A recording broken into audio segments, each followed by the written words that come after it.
What is up and what is happening, Auburn fans? How are we doing tonight?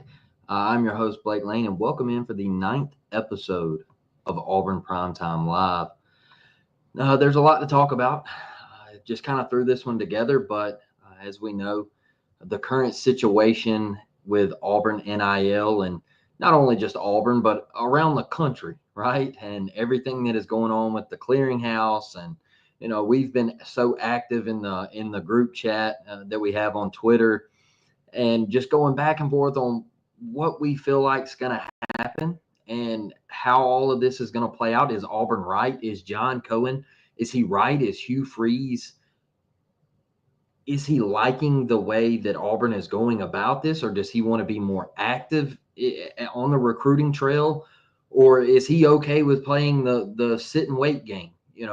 What is going on at Auburn? And Hugh went on the David Pollack podcast, and he talked with David Pollack a little bit about it, and I'll talk about that in just a second. Um, so I kind of think, it's a big deal in college football, and some fan bases out there are like, oh, Auburn's crazy. And then some fan bases are like, okay, well, we see where you're coming from, but why are you the only people doing it? So it's it's a tough spot to be in. But I did like what Hugh had to say on the David Pollack podcast, and it kind of made me feel a little bit better about the situation and where we're at right now in recruiting. And I told my buddy Brett the other day, I said, you know what? Out of all of this, you can really look at it. You can look at it two ways. One, if Auburn goes out and they win games and they have a good season, they go 8-4, 9-3, you might not get a top 10 class, but it's all going to play out, and you're going to be successful in recruiting. You're going to be successful in the transfer portal, and you have a young roster. So your roster is still going to be stacked and loaded, and I wouldn't be worried if Auburn went out and won games. I just wouldn't. I wouldn't let it bother me. I want to see success on the field. I want to see success on the field. Now, the second way that you can look at it is if he loses, none of this is going to matter. None of it, because he's more than likely gone. So I think we're beating ourselves up over this right now. And yes, it's okay to be frustrated. If you were an Auburn fan, you have every single right to be frustrated. I get that, right? I'm not going to get on Twitter or any type of social media and be like, you shouldn't be mad at where we are today in recruiting. You need to worry about the season coming up. No, you have every right to be a fanatic and to follow recruiting and to be upset that we're in the back end of the 70s, right, in recruiting. So uh, I just think a lot of us are just going back and forth, and it really just boils down to Auburn has to have success in the fall. You have to. And if you do, all of it's going to work out. If you don't, somebody's going to have some conversations, and there's going to be some meetings held, and maybe some exit interviews. So, it's a lot to think about as a whole, because now you have all of this clearinghouse, and they come out today and said that the rev share and the third party NIL deals and all of that, like, it's not happening. All right. So all of these schools, are they going to make these schools obey all of this? Is this going to pass? We're still so early in it. I was telling y'all in the group the other night, are they actually going to sit down with Ohio State and Alabama and enforce these rules, and the Georgias and the Oregons, or are they just going to keep finding loopholes and getting around it and under the table pay for play and things like that? So that's what I'm a little worried about. Is, yes, they're saying, okay, well, all this stuff that you promised, you're going to have to take it out of rev share. All right. So it's just a big cluster, in my opinion, right now. It's a huge cluster. And when you read it, I think what Brett sent in the group earlier is when you read it, you're like, oh, John Cohen's right. The way John Cohen is going about it, he's right. But then it comes down to, are they going to enforce this and say, hey, look, this is the way it's supposed to be, and you're doing it like this, so we're going to keep you out of the postseason, or what was the other one? I think it was revenue sharing cut down. So I think the top of the line is what, 20 million, and they said if you get caught breaking the rules, they're going to limit your rev share and things like that, and keep out like performances in the playoffs and things like that. So are they going to put this into effect? And I think like Oregon, okay, sheesh, some of the deals that they're throwing around, like we saw last year with Offord and right there on National Signing Day, there's just so much to go into this. And I really feel like we let college football get so far out of control that we're in a sticky spot right now. And I know like Joel Klatt, he disagrees. He thinks that college football is at its highest point that it's ever been right now. And I am sorry. I love the sport, but I think using money to lure kids to campus is atrocious. That is not what NIL was for. And people tell me all the time, well, you knew it was coming. You knew it was coming. And I'm like, no, I didn't know it was coming, because it was name, image, and likeness. And you had to get into college and actually perform. When we talked about paying these kids, it was talking about the Cam Newtons, the Johnny Manziels, and the RG3s and the things like that. And other players, obviously, I just don't want to highlight quarterbacks, but like take the Honey Badger, for example. And these guys, you were Mr. Popular, okay, on the football field at your school. So you were going to get a little bit of cash. And if that was from signing autographs or signing a deal with, whoever, just say, you go sign a deal with McDonald's to do a commercial or something, something crazy like that, Raising Cane's. That was the way that I think we all kind of thought this was going to go, not offering a kid $10 million to come to your school. And now there's a cap on it. And now they're trying to find loopholes to go with third-party deals. And they don't want to put this money into the rev share, because it'll take away from their 20 million that they're allotted to spend on their roster. And it's just a mess. It is a mess.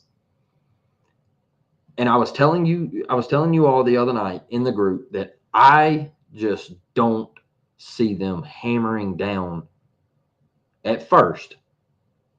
I don't see them hammering down on schools that bring the money in for the sport.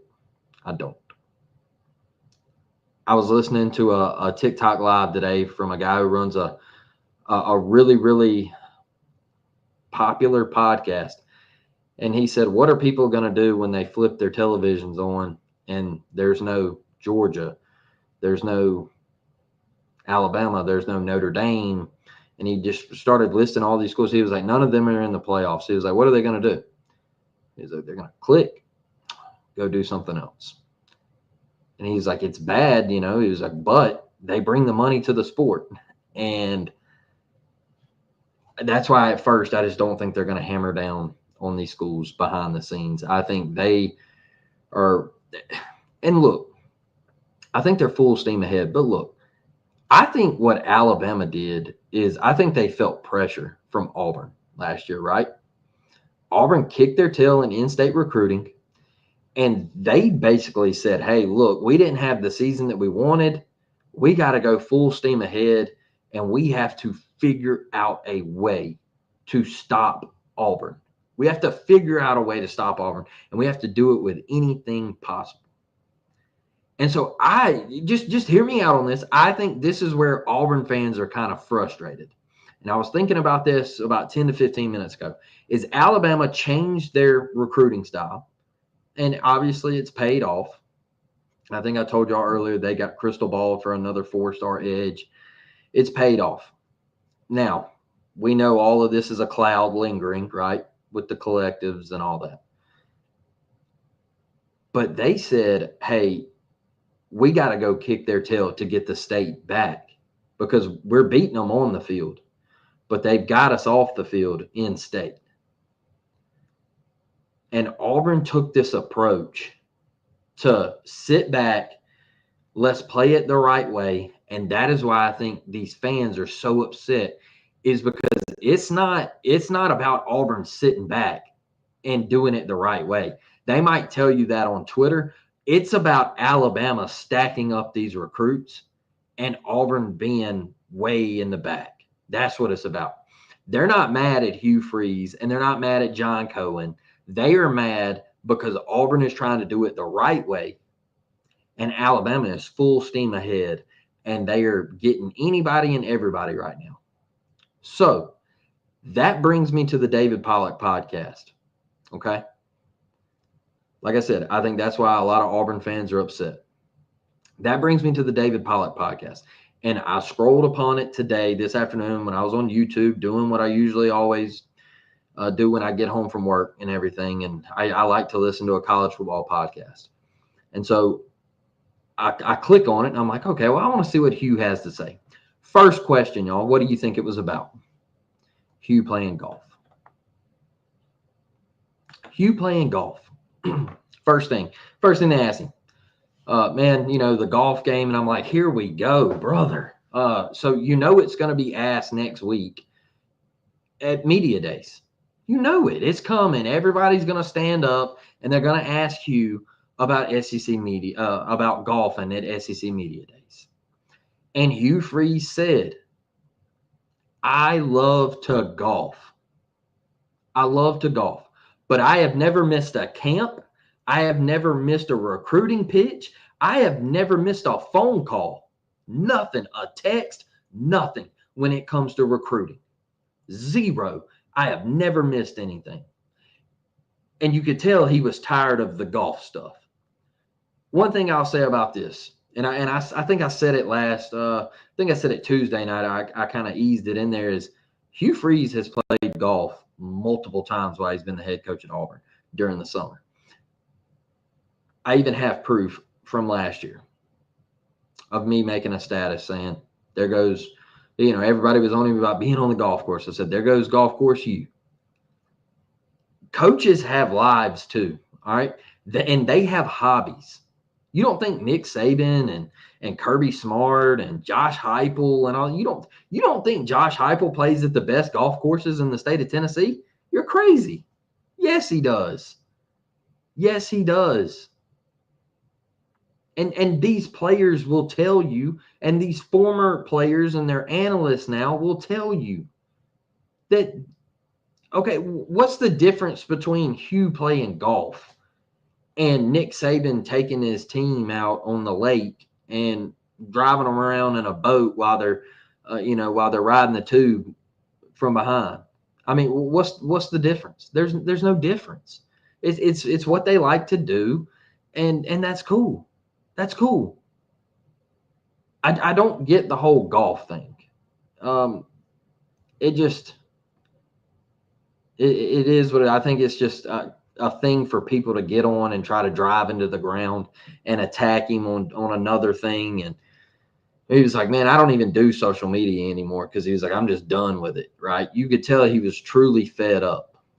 And so then they asked him about the NIL and the clearinghouse, and he said, hey, look, we have had multiple discussions about how to attack this thing. John Cohen said he has the best idea. He said, I follow him. He said, I agree. I think we're doing it the right way. And then this is the best part. He says, now we're extremely low on some of these offers, but I do like the kids that I have on my current roster. The kicker. I do like the kids I have on my current roster. Okay? So he starts hinting around. They tell me that I lost this wide receiver and I didn't get this 5-star wide receiver. He said, you know what? Maybe I like the 5-star wide receiver I got on my own dang roster. That's a true sophomore. Maybe I don't want to lose those guys because I pay this incoming freshman $2 million. Did we ever think of it like that? Did we ever think that if we pay this kid $1.5 million, that Cam Coleman, Malcolm Simmons, Perry Thompson, Bryce Kane, all of these cats could say, well, it's like that, huh? And Hugh laid it out there. He was like, dude, he's like, I like my own team right now. I like my own team. And I think a lot of it goes to the transfer portal from this past season, where you had to go get Jackson Arnold. You had to go get Eric Singleton Jr. to help your offense put up points. And I think Auburn, they let the bag out. And they said, here, we're tired of losing because our defense was stout. And we had to go get some playmakers, man. We had to go get some playmakers. And he likes his roster. So Denarius Gray, hey, Auburn might have said, look, man, we're kind of stacked. And Kentucky might have slid in and said, hey, we're not. We're not. So I think that was perfect by Hugh because I never really looked at it like that. I never really even paid attention to, well, maybe he likes his own roster. Kenny Dillingham said the same thing at Big 12 media. There you go, man. What a hell of a coach he is too, right? Just went into Arizona State and completely flipped the script. He's done an outstanding job and sent them to the college football playoffs. But Hugh, when he said that, I think you could kind of see on David Pollack's face where he was like, well, that's pretty solid. I didn't even really think of it like that. And Hugh, I think he's more frustrated than anything because people keep attacking Hugh, and they're saying that he's lost his touch, and they keep attacking him personally and sleaze freeze and all this stuff. And he just basically laid it out there with, dude, I'm worried about now, okay? Because your job is on the line, and we're going to see where the chips fall. We are. I'm not even worried about this right now. Obviously, he's worried about recruiting, but you know what I mean? I'm not worried about all the hoopla on social media, and I'm not worried about it. I'm worried about winning football games right now. So I'm going to worry about the kids I got on my roster right now because we've heard multiple times. What did we hear at the end of last year? Malcolm Simmons. There's a possibility that Malcolm Simmons is leaving. So what did Auburn have to do? Malcolm, here, brother, get you some of that. Get you some of that green. That's that cash. You're probably going to lose a guy in recruiting because Auburn's going to have to sit down and say, hey, look, we had to keep this guy here. We had to have him. And so it really just comes down to me with John Cohen and the way he's playing this thing. And I think regardless of how Auburn plays it, if they win, it's not going to matter.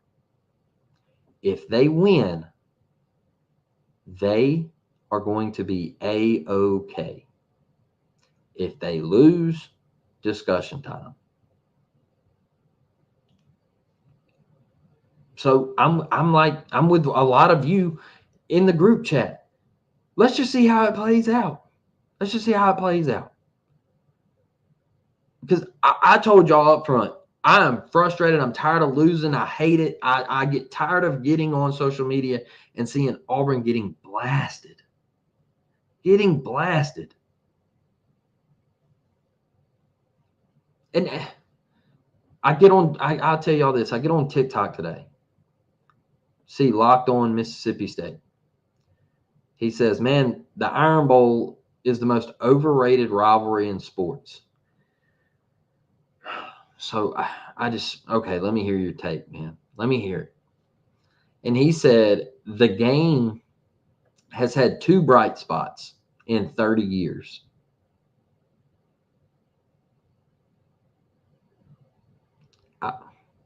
So what are you talking about? 2 bright spots in 30 years. Brother, we've had absolute classics, and Auburn's been 6-6 the last 5. Like, what are you even talking about? Bryce Young went 97 yards. What are you the Miro Miracle? Like, the Grave Digger? What are you talking about? The comeback. There was a stretch where the winner of that game went to the national championship like 5 years in a row. What are you talking about? Oblivious tape. And I keep seeing these cats just get on there and talk about Auburn, about how they suck. Ole Miss fans, they're some of the loudest. And I'm like, brother, you've never even played in the SEC title game. Do not talk to me about you're better than Auburn. I'm sick of it. I am. And I think I could feel that from Hugh Freeze on the David Pollack show. And I think it made me feel a little bit better about all of it. I do. I think him going on there and setting the record straight of, in my opinion, he come out and said, hey, I love my team. And right now, that's what I'm rolling with. And if you don't like it, oh, well, hate it for you. But I like my team.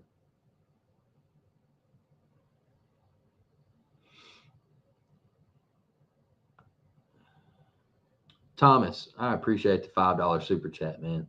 That's big time. Freeze is playing chess, not checkers. He's not trying to jump anybody. He is trying to win games, and winning fixes everything. I think you hit the nail on the head, Thomas.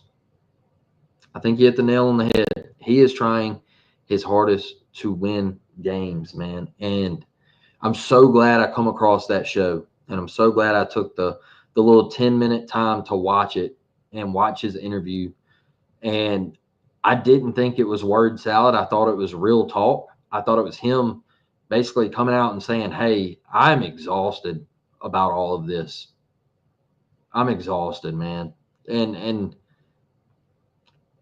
you kind of look at it and you're like, yeah, man, I get it. I do. If the NIL thing goes awry, AU has a city passed and get down and dirty with Bagman too. Look. Auburn is going to be fine, okay? Auburn is going to be A-okay. They're going to pivot. And who was it that was talking about?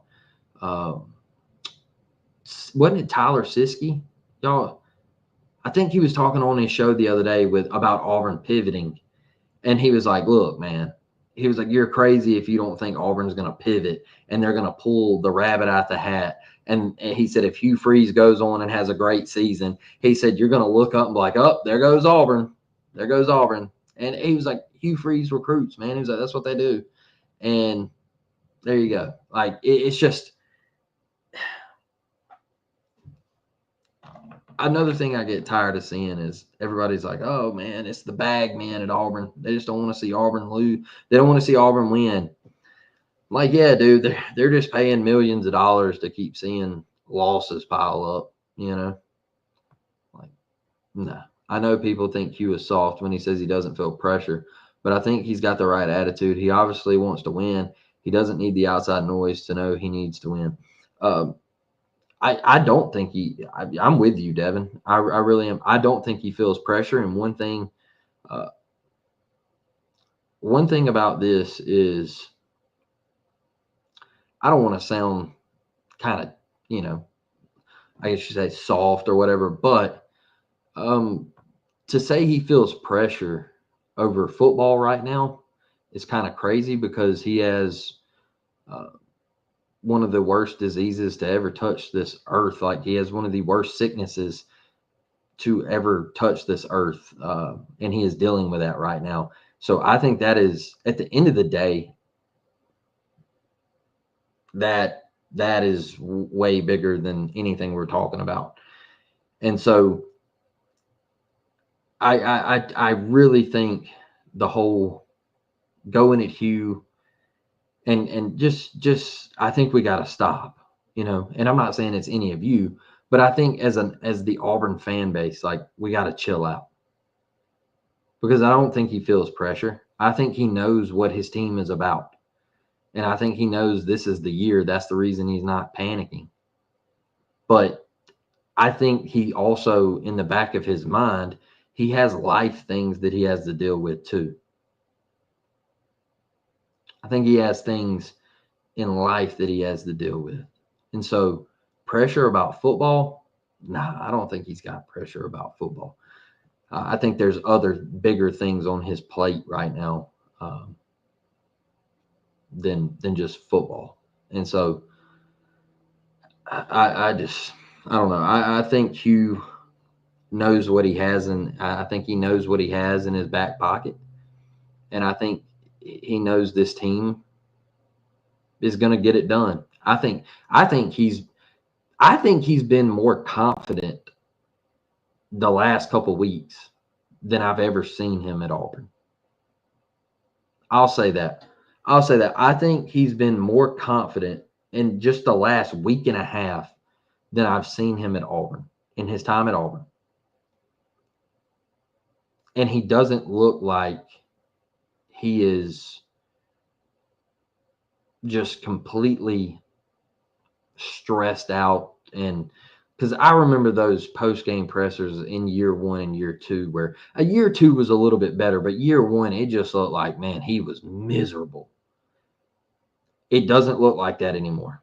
It doesn't. So I think he knows what he has, man. I really do. We got that pressure treated pine money, baby. I'm glad we're gonna do things the right way. Dyer wasn't down. We never paid Cam when everyone else's money promise goes away. It's flipness. Hey,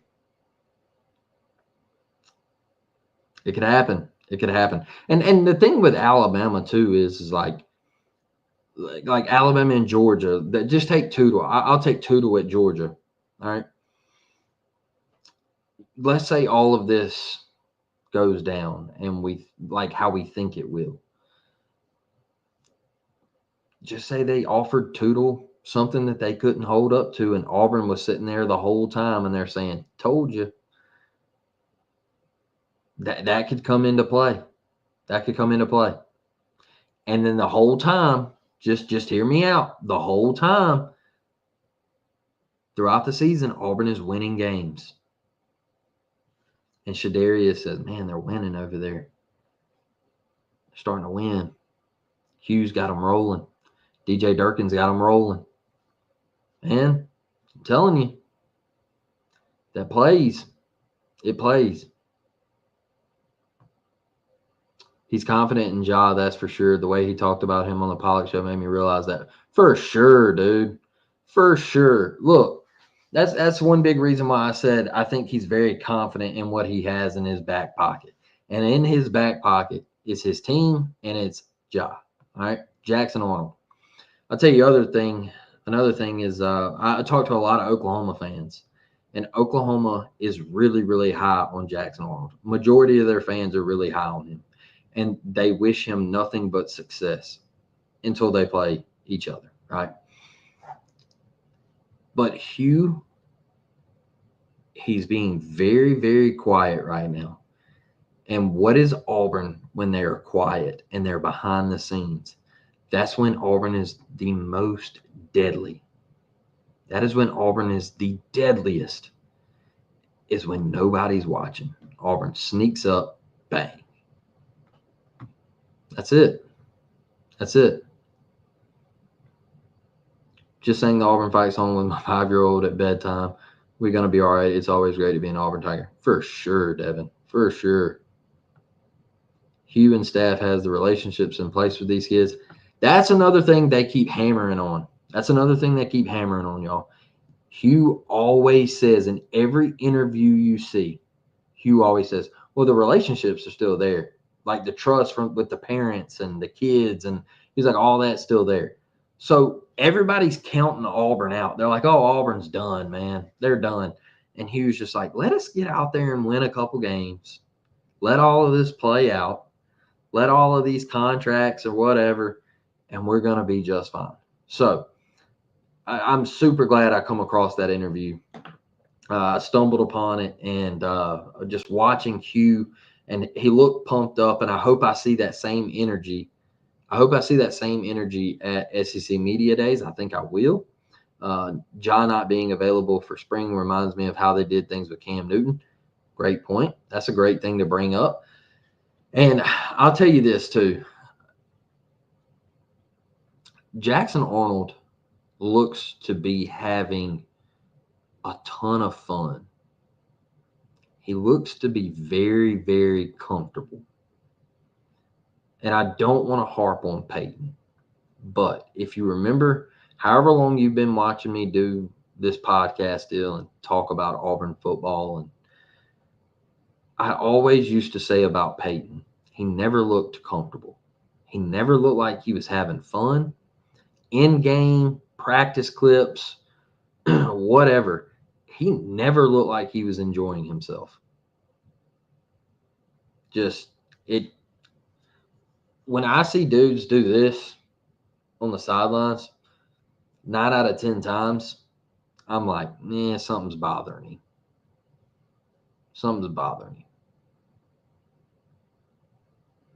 And I didn't like it. And then it just, in clips that you saw, it just never looked like he was enjoying himself. Jackson Arnold, I see there's pictures of him with teammates, and that he's dapping teammates up as they're going down the field and all that. And he's like, let's go, baby. He's being a leader.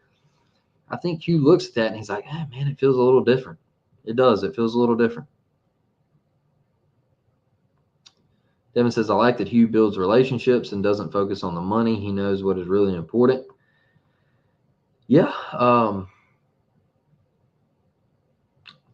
One thing they'll always remember is the relationships. And when I say that, I talk about other coaches, and they're like, hey, we didn't get this kid, but we still have a solid relationship with him.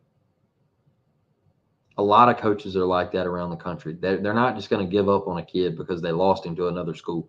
That's why you see a lot of coaches go over and they talk to those kids. They're like, hey, man, great game. Still love you. I still remember going into your living room a couple summers ago. So the relationships are big, Devin. Hell, the receivers talking about how the ball comes out of Arnold's hand and how it gets to them is big. Plus, Thorne said the offense was complicated, and Arnold said it's easy. Great stuff, Thomas. Great stuff. That is a big thing, too. I forgot all about that. They said it looks like a natural ball when Jackson releases the football. It looks like a natural ball. I'll tell you something else, too. Jackson is very, very comfortable with Hugh's offense. And I think he is very, very comfortable with the RPO. I think he's very comfortable with if they want to run the read option, whatever they want to do with Jackson, I think he's comfortable with it. And I could even see some of those runs by Peyton where they were like 40, 50, 60 yards. Those are house calls with Ja. Those are scores. I think you don't have to have him be a dynamic passer. Like, we don't have to have Jackson Arnold go out here and throw for 3,500 yards to win a lot of football games this year. We don't.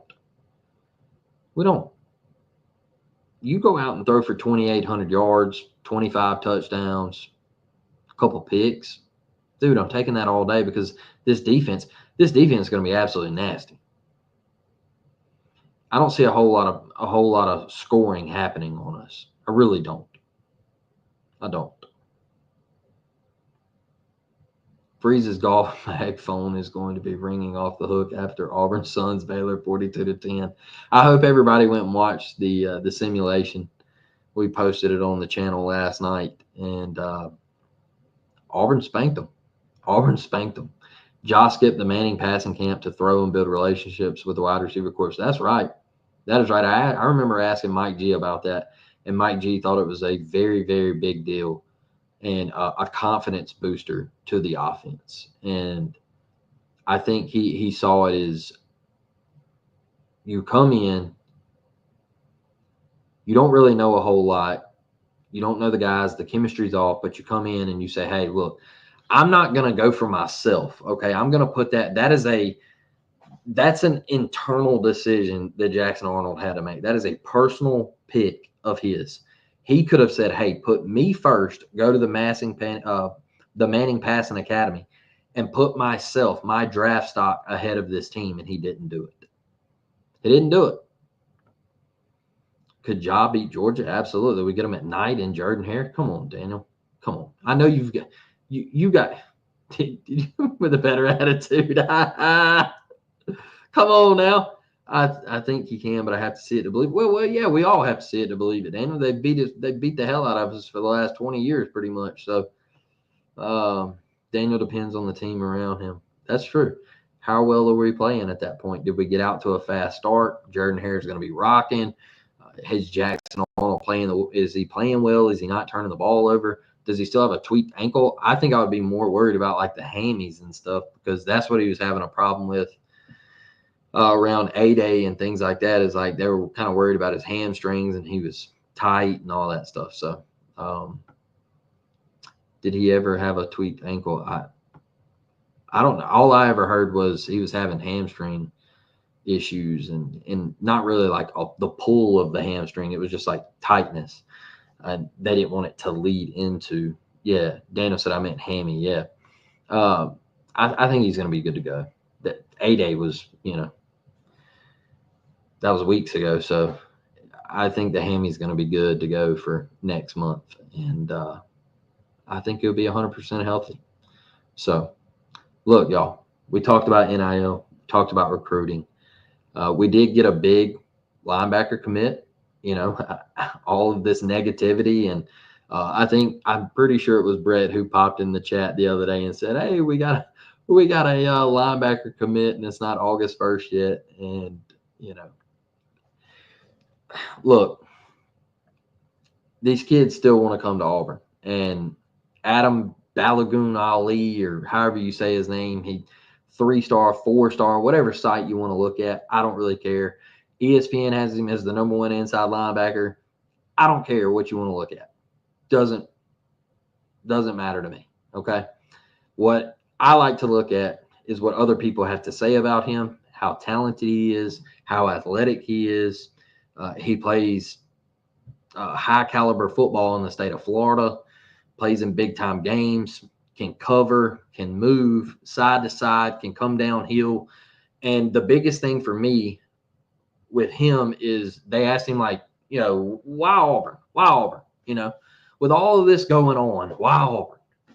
He said, man, I can play. I feel like I can get out there and play. And then, you look at some of the things, it's already a thin room. Things happen with DJ Barber, and you got this kid coming in here, and he just feels like everything that's going on right now, he can play. He's like, look, they got a talented room, but that's a room where I think I can go in there and I can find me a spot. I like it. Love the confidence. You flip on the tape, he's running side to side. He's getting downhill. He's a dang good tackler. He can cover. Like I know I keep saying it, but dang, he's not afraid. He's not afraid to drop back and get nasty with it and turn the hips and go. He's not scared of it. So, I mean, I like what I see, and I think it was an uptick for Auburn. And, these folks keep down in Auburn, but they're gonna keep pushing. They're gonna keep pushing, and I'm with y'all. I think we're gonna be okay. Could Deuce have a chance to start? Daniel, come on, man. No, you know that. Daniel, what? Yeah, I agree with you there. We're a month away from the season, Daniel. We're a month away from the season. Hugh said a month ago that Jackson was a starter. The only way Deuce starts is if Jackson goes off to have a horrible season, or Jackson has an injury in the first game and he can't go. You know that. Yeah, Devin said, no, I don't think so. Ja's the guy, for sure. We also got a 5-star long snapper, too. That's right, baby. That's right. Let's go. I legit can't wait for the Baylor game. Nothing like a college football atmosphere. That is correct. And I really want to try to find my way out to that game because I think it's a pretty cool atmosphere out there. It's just a long ride home if we lose. If the kid can ball, bring him in. That's for sure, Thomas. That's for sure. I think Daniel has been hacked. Nah, Daniel's just been on a 2-show bender lately, man. Daniel, what's up? What's up? Get in here and tell us, is Auburn, does Auburn have you down that bad, brother? Like, we love Daniel, okay? But my buddy I love you being here. I really do. Man, I think Auburn's got you down bad, brother, because Tuesday night, man, I thought Daniel was cooked. I thought Daniel was cooked, man. I really did. I said, no, Daniel has gone to the dark side, and he is officially given up on Auburn. And I think he was much better tonight. I do. And Tuesday night, I think you're all the way back, Daniel. Tuesday night, I think you come back in here because we're a week away. Or I should say we're a week closer to the season. And I think you're going to be back to your normal self, brother. And it's Fisher James. How you doing, brother? What's up, man? What is up, Auburn Express? Yes, sir. My guy. How you doing, man? Glad you got on here. Glad you found me. Love it. Love it.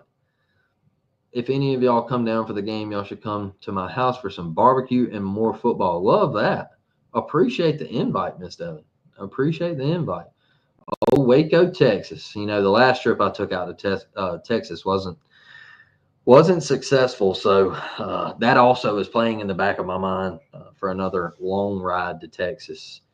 And that was a sour ride back home from San Antonio. So, but look, y'all, thank y'all for joining me. I think Auburn's going to be okay. You know, I've done my panicking. I've done my sunshine pumping. I've done, you know, just relax and everything's going to be okay. I think we're going to be fine. I think we're going to win a lot of games this year. I think we're going to actually have some fun this year. I think we're going to be able to get on these podcasts and celebrate and crack jokes with each other instead of being the old boring, somber podcast that we've, you know, tried to work really hard to get people to smile at. And when after we lose heartbreaking games for the past couple years. So it's going to be fun this year. 2025 is a different year for the Auburn Tigers. So hopefully some things pop this weekend. If they do, I'll have an episode out. But I'll see you guys Tuesday night, 7 p.m. Central. Get back in here for the 10th episode of Auburn Primetime Live. I appreciate each and every one of you. Thank you for joining me. See y'all then. War Damn Eagle, baby.